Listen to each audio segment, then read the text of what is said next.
হালকা আজও কাজ শেষ। ওই দামড়া বুদ্ধটা আজও বিছানায় মুতে দিয়েছে। আল্লাহ, শোনো দাদি, তোমার দামরাবুদর শনির হাওয়া লেগেছে।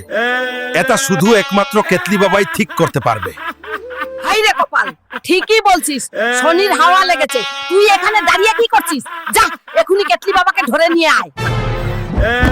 দাদি, ও দাদি, তোমার পার্সেল নিয়ে এসেছি। এখন বলো ওকে কোথায় নামাবো? আরে হালকা, এ কি বিরাট সমস্যা।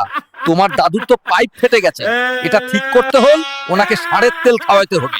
হালকা, শুনলি কেতলি বাবা কি বললো? তুই যেখান থেকে পারিস এখনি একটা শাক ধরে নিয়ে আয়, না হলে এই বুড়ো মুতে ঘরবাড়ি সব ডুবিয়ে ফেলবে। আমার সঙ্গে পাগলামি। চল এবার।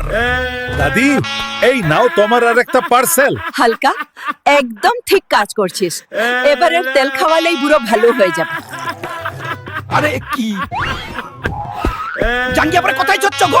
ওরে, ওষুধটা বেশি পাওয়ারের ছিল নাকি?